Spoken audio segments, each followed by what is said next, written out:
Se acaba de celebrar la primera vuelta de las elecciones presidenciales de Chile, en las que el saliente gobierno de Gabriel Boric, a pesar de que su candidata logró pasar al balotaje en primer lugar, se ha hundido y ha sufrido una derrota contundente, mientras que la derecha, aún fragmentada, ha subido como la espuma. ¿Qué exactamente ocurrió en estas elecciones presidenciales? ¿Quiénes fueron los ganadores y perdedores de estos comicios? ¿Qué pasará en segunda vuelta? Hoy hablaremos de todo ello. Acaba de terminar la primera vuelta de las elecciones presidenciales de Chile, unos comicios que enfrentaron a 8 candidatos y que tuvieron una altísima participación, principalmente debido a la obligatoriedad del voto a diferencia de otros años. Y después de estos comicios, al final van a ser 2 los candidatos que pasen al balotaje: Janet Jara y José Antonio Kast. La primera, Janet Jara, es la representante del Partido Comunista de Chile y a su vez es la representante del gobierno actual de Gabriel Boric y toda su coalición de gobierno. Es decir, aglutinó a toda la izquierda, desde la izquierda más moderada, la demócrata cristiana, hasta la izquierda más radical de su propio partido.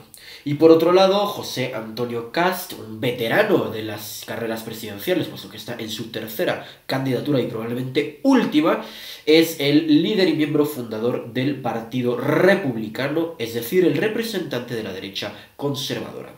Ahora bien, para entender la verdadera naturaleza y las verdaderas implicaciones de todas estas elecciones, es fundamental que analicemos a los ganadores y perdedores de esta contienda. Y lo he explicado en otras ocasiones, yo sé que hay mucha gente a la que no le gusta que veamos las elecciones como un juego de ganadores y perdedores, pero lo cierto es que cada elección, cada comicio es una batalla y en cada batalla hay gente que gana y gente que pierde. Así que procedamos a analizar a los ganadores y perdedores de esta nueva batalla electoral. Ganadores. El primer gran ganador y la gran sorpresa de la jornada fue nada menos que Franco Parisi y su partido, el Partido de la Gente.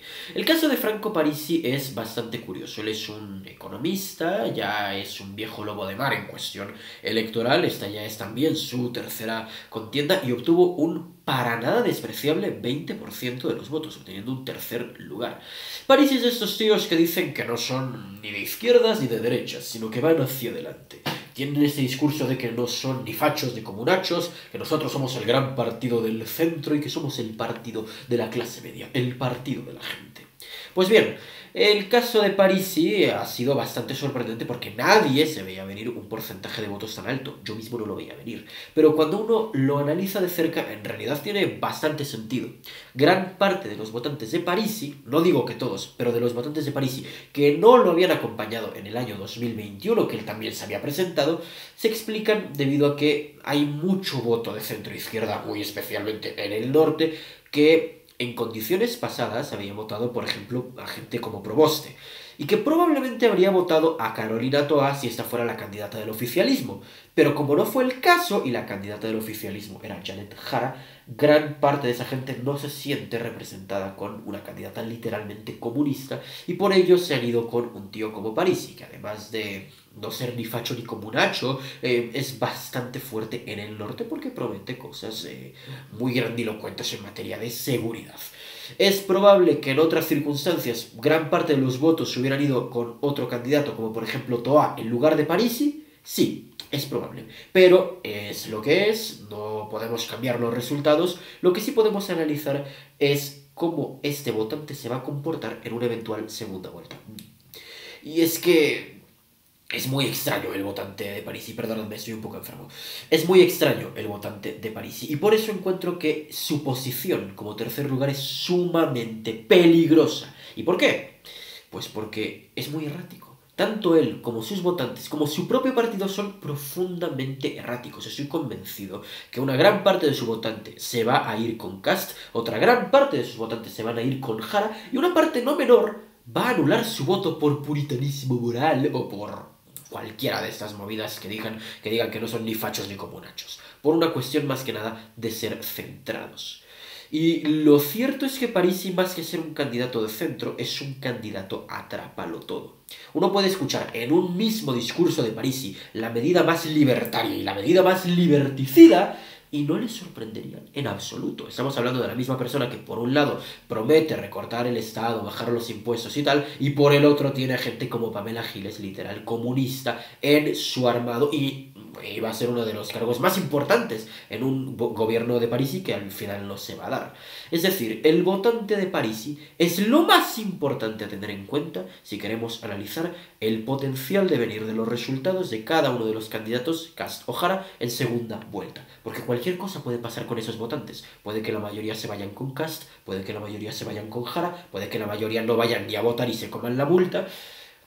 Y realmente no hay forma de predecirlo. Y lo peor del caso es que no es un porcentaje menor, es decir, que realmente puede ser decisiva la decisión que tomen, valga la redundancia, en cuestión de a quién van a apoyar. Y por eso es que encuentro que su votante y su porcentaje de votos es tan peligroso para una futura segunda vuelta que se dará en diciembre. Otro de los ganadores de esta jornada, aunque en menor medida, ha sido mi candidato, probablemente tu candidato también, Johannes Kaiser. Este activista y diputado libertario, que contendió con el Partido Nacional Libertario, que él mismo fundó hace apenas un año, obtuvo el cuarto lugar, con el 14% de los votos. Es verdad que muchos lo veíamos 5 puntos más arriba, yo incluido, y de hecho es una predicción que podéis consultar. Y es verdad que por esta misma razón mucha gente podría decir que su campaña fue un fracaso, pero en absoluto. Realmente fue una campaña bastante buena. A ver, lo cierto es que Kaiser fue bastante víctima del fenómeno del voto útil, que es algo que le ha pasado a otros candidatos antes que él, tampoco es para tanto, y lo cierto es que había podido dar mucho más porque su campaña fue, objetivamente hablando y con criterios estrictamente políticos y comunicacionales, bastante buena, bastante potente. Y por esa misma razón mucha gente podría argumentar todavía más que fue un fracaso, pero no, en absoluto. Recordemos que hace apenas un año su partido, el Partido Nacional Libertario, ni siquiera existía. No existía en absoluto, y Kaiser ni siquiera figuraba prácticamente entre los potenciales presidenciables. Durante todo el año se lo estuvo ninguneando permanentemente con que medía 5%, con que lo pasaba Matei, etcétera, etcétera. Y actualmente tiene el partido con más militantes dentro de la derecha y se queda con una bancada notable para el Congreso, que le podrá permitir apoyar alguna reforma si es que sale electo Kast, o negar cualquier reforma si es que sale electa Jara. Es decir, su posición es de mucha fortaleza, mucha más fortaleza que aquella con la que contaba y que aquella con la que podía quedarse si las elecciones se celebraban hace apenas 3 meses. Y por cierto, el caso de Kaiser es especialmente importante porque al ser su primera contienda y haber obtenido ya el 14% de los votos con un partido que no tiene ni un año de existencia, lo pone en una posición en la que se cimentan las bases para el futuro. Por lo tanto, sí, es una victoria, aunque es verdad que no ha sido una victoria tan contundente como la de Parisi, pero le permite pensar en una contienda a largo plazo. Para ilustrarnos un poquito mejor, en su primera contienda presidencial allá por el año 2017, José Antonio Kast, de quien hablaremos en breve, siendo ya más conocido y teniendo más trayectoria política entonces de lo que Kaiser tiene ahora, obtuvo únicamente el 8% de los votos y fue una buena elección. Hoy, 8 años después, Kast está a un pasito de convertirse en el próximo presidente de Chile. No digo que necesariamente tenga que repetirse el mismo ciclo con Kaiser, pero lo cierto es que le fue mucho mejor ahora de lo que a Kast, que ha sido un político exitoso, le fue entonces. Es decir, esto es el comienzo de algo mucho más a futuro y de algo mucho más grande, de modo que si Kaiser sigue con los principios intactos, sigue con las convicciones firmes y mantiene y acapara mayor electorado, tiene muchas posibilidades de llegar a la moneda en el futuro cercano, quizás en las próximas elecciones o quizás dentro de 8 años, como José Antonio Kast está aspirando actualmente. Lo que sí es un hecho es que este Partido Nacional Libertario, que apenas lleva un año de creación, ha hecho una gran elección.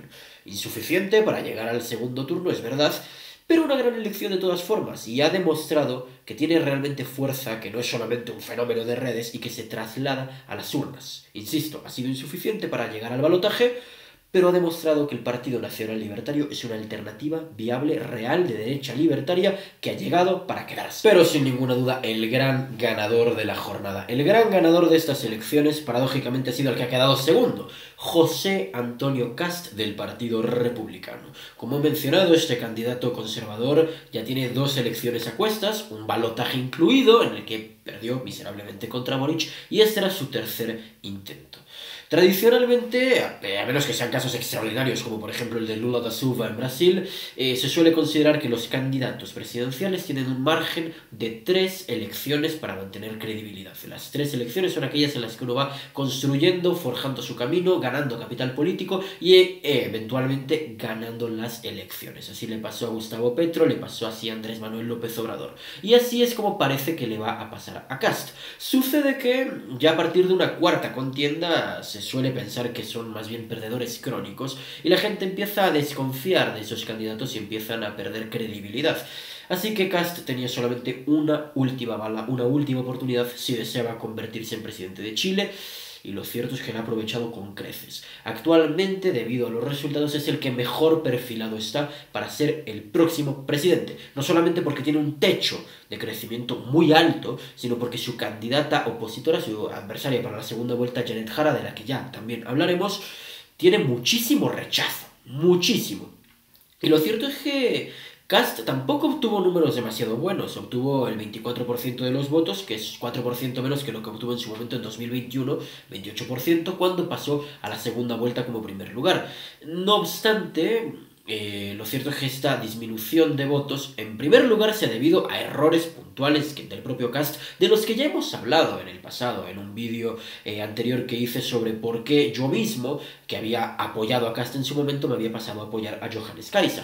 Sin embargo, otra gran razón que explica esta leve disminución es la balcanización dentro de la derecha. Y a pesar de esta balcanización, Kast no solamente ha logrado ser primero, sino que ha perdido solo un 4% de los votos. Y tiene un techo, como digo, bastante importante.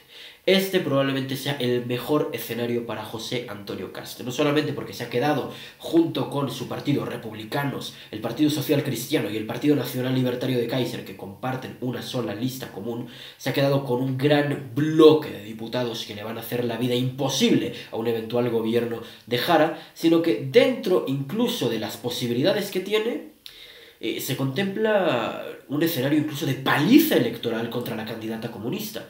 Es verdad, yo lo he mencionado en anteriores ocasiones, Kast puede ser un muy buen presidente, tiene ideas bastante positivas, es un tipo centrado, es un tipo bastante presidenciable, incluso diría. Si vuelve a ser el Kast de 2017 o de principios de 2021, es decir, ese Kast con las ideas firmes, con las ideas claras, contundente en su combate, no solamente contra el socialismo, sino contra toda forma de disidencia planificada o lo que en su momento fue el octubrismo, puede ser un gran presidente, siempre y cuando deje de lado esos vicios heredados de Chile Vamos. Y hablando de Chile Vamos, el último punto que quiero mencionar sobre el tema de José Antonio Kast es que ha terminado por fagocitar a la derecha tradicional de Chile Vamos. Actualmente Johannes Kaiser ha pasado a ser lo que Kast fue en el año 2021-2020 y Kast, el propio Kast ha sido, se ha convertido en lo que Chile Vamos fue en el año 2018, es decir,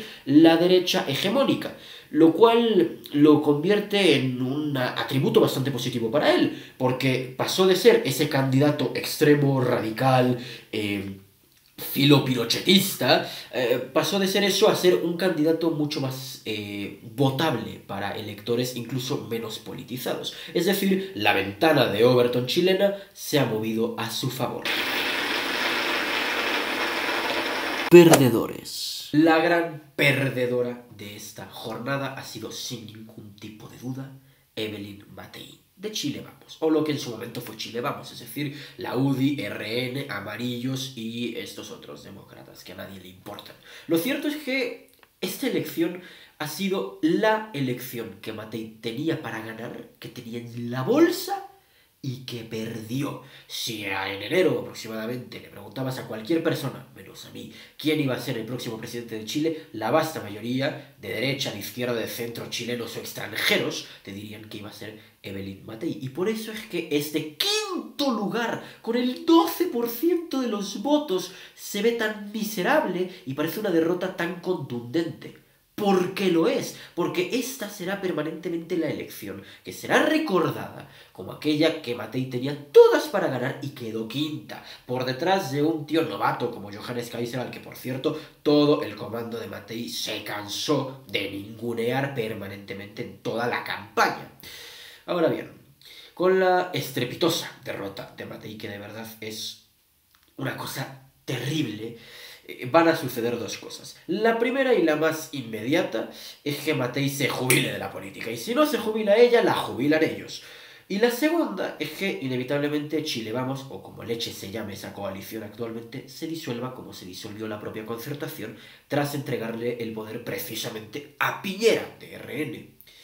Ya hay mucha gente de la UDI y de RN que se ha ido con republicanos y con Kast. Muchos otros, bueno, en realidad pocos, pero otros se han ido también con el PNL de Johannes Kaiser, y va a haber otros que probablemente también se vayan con la izquierda. Esta coalición se va a disolver como un azucarillo, no tiene ningún tipo de futuro político. Llevan dos elecciones que no hacen otra cosa que dar lástima, y lo cierto es que con el fallecimiento de Piñera, que en paz descanse Baruch Hashem, no saben hacer más, no tienen otro guía, no tienen otro norte. Y esta derrota calamitosa es la confirmación de la muerte de Chile Vamos y su disolución total y absoluta. No digo que vaya a pasar de inmediato, pero es la consecuencia inminente. Lo más probable es que ese sector ceda, posiblemente ante republicanos. Y si queréis mi opinión, si esto llega a pasar, se lo tienen bien merecido. No solamente por todo lo que ha hecho Matei a lo largo de su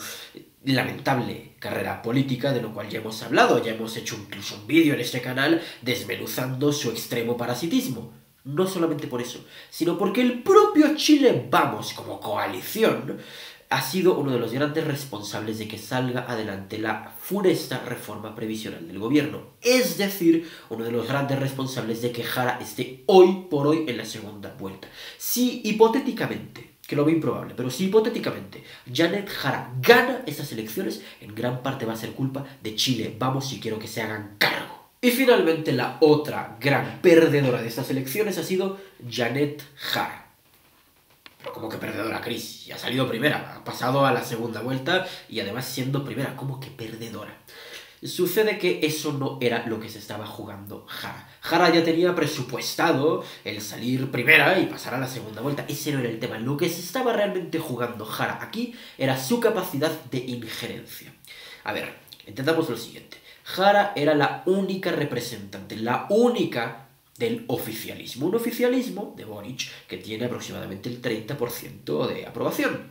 Más o menos. Y adicionalmente toda la izquierda se había aglutinado en torno a ella, desde la más templada hasta la más radical, excepto por el profe Artés, pero bueno, eso es otro jaleo. El caso es, Jara tenía todos estos elementos y previo a la elección se barajaba que podría sacar alrededor de un 32% aproximadamente, porque a priori no se disputaba el electorado oficialista con ningún otro candidato.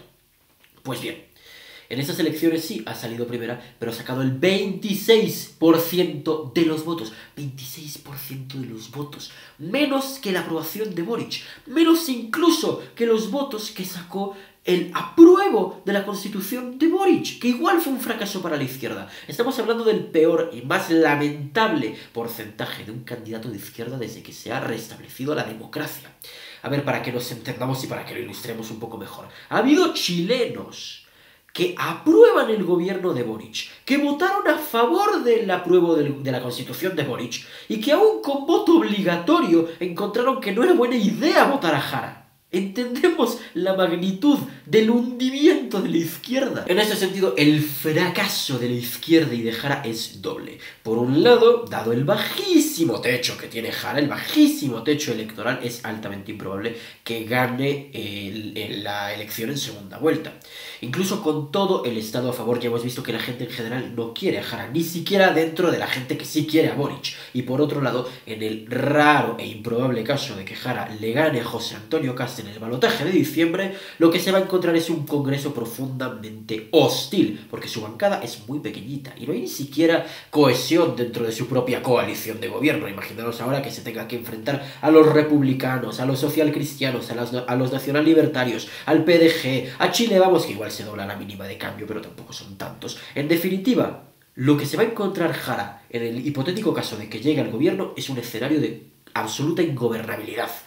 Y bueno, lo cierto es que es un escenario muy complicado para ella, no solamente por eso, sino porque además es histórico. Pensemos lo siguiente, la derecha, por primera vez desde el restablecimiento de la democracia, tiene mayoría constitucional en el Parlamento. ¿Qué quiere decir esto? Que si toda la derecha se pone de acuerdo y Chile, vamos, se deja de ridiculeces, perfectamente pueden reescribir la Constitución, pueden reformar la Constitución y proscribir el partido de Jara por ley. Para ilustrar aún mejor la situación terrible en la que se encuentra Jara, hagamos un pequeño ejercicio estadístico. Consideremos los votos de los candidatos ya con la primera vuelta y repartámoslos entre aquellos que hipotéticamente votarían a Jara y aquellos que hipotéticamente votarían a Kast. Y antes de empezar con ese ejercicio quiero aclarar una cosa.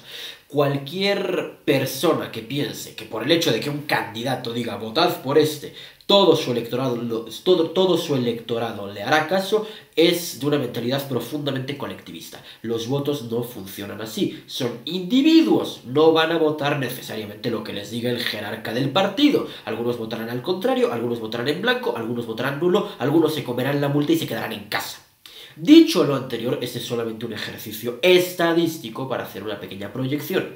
Así que consideremos que Jara logra capturar los votos de Marco Enrique Zominami, que los tiene prácticamente asegurados, de Eduardo Artés, que los tiene prácticamente asegurados, y de Harold Mine Nichols, que son dudosos. Por otro lado, consideremos que Kast tiene los votos de Kaiser, que los tiene prácticamente asegurados, de Matei, que son un poco más dudosos, pero de todas formas, tanto Kaiser como Matei ya se fueron a tomar la foto con Kast en el búnker de Kast, así que es probable que la mayoría vayan con él, y que ambos candidatos, Jara y Kast, se dividan mitad y mitad los votos de Franco Parisi.